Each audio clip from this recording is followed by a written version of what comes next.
Hi guys, so the first thing we're going to talk about today in our adventure through functions are relations.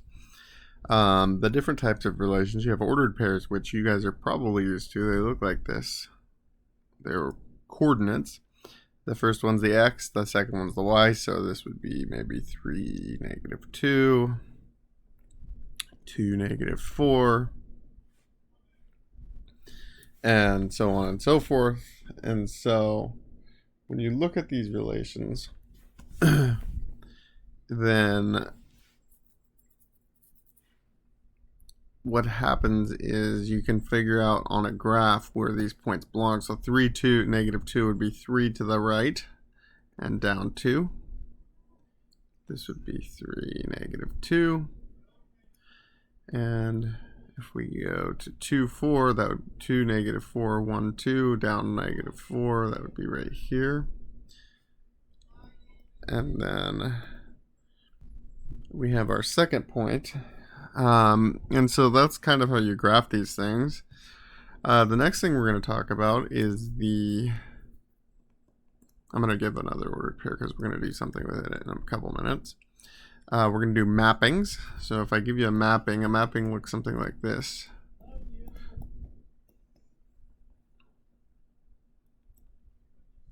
And let's say we have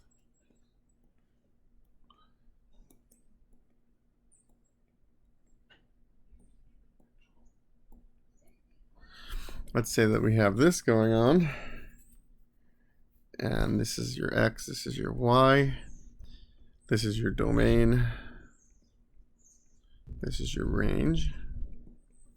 Okay, so that would be considered what we call a mapping, and it basically tells us ordered pairs. This is 2, 2, 1, 1, -2, 0, and 0, 0.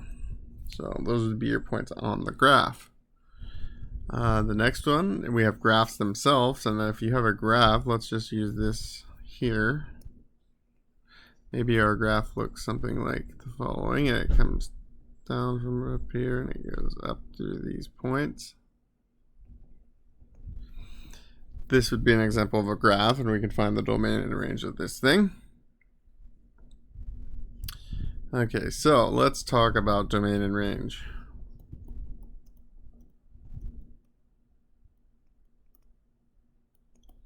We're going to do the domain of the ordered pairs we did earlier. Okay, so first things first, the domain here are the x values. We have -2, 2, and 3. The range is -2, -4, and 5.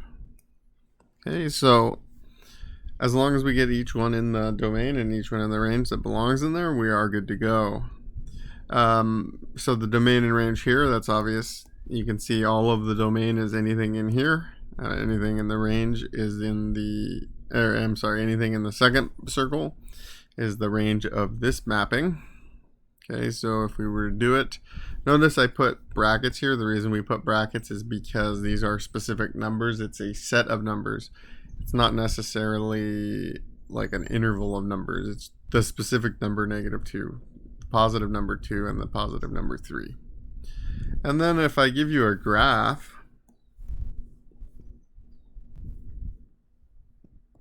and you want to find domain, you have to think, if you're looking at a picture of a graph, you have to think to yourself, are there any values of x that are excluded in this graph? Well, I know this is a parabola. Therefore, it's x squared is the highest power, so I might have y equals x squared -4 or something. And when that happens, there is no value that you can plug in for x that is ever going to be 1/0 or some kind of non-number. So this means our domain is -infinity to infinity, meaning I can plug any value, any decimal, any square root into this, and I will get an answer out of this. I will get a number back and not something that's undefined. There are two cases where it will be undefined. When you have 1 over 0. Okay, this one's not really undefined, but if you take a square root of something negative 1 or something, remember this is I, and I is not a real number, it's imaginary, so it would not have a point that is graphed on this graph. And then we have the range.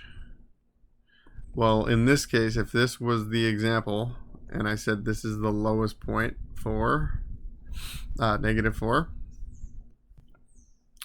then our range, we go from bottom to top and we decide what the lowest point is and where it goes to. So the lowest point here goes from -4. That's, I'm sorry, not a parenthesis.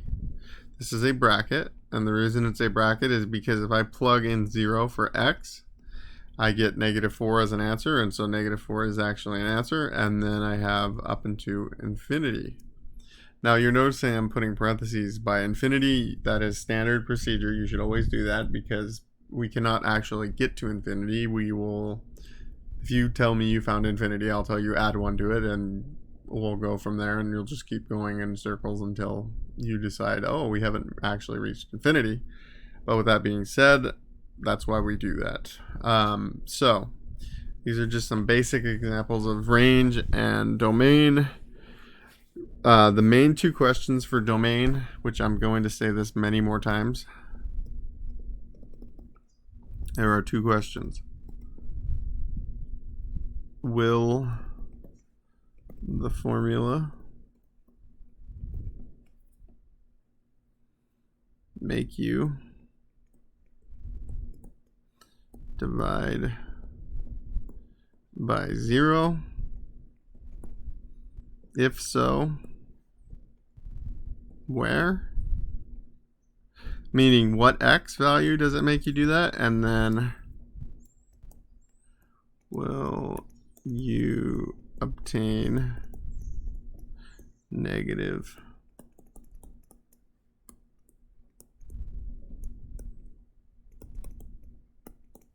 and if you're doing the will you obtain negative square roots,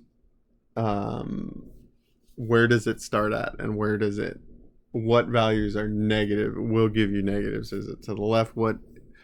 So you just want to be able to answer what you need to cut out of these. This one gives you a range of them. This one gives you specific values of them. So 1 gives you specific values that you need to exclude, and 2 gives you a range of values that you must exclude, or a domain of values that you must exclude. Don't worry, we'll get into this more and more of these other videos coming up, and we'll talk about it some more. Thank you guys.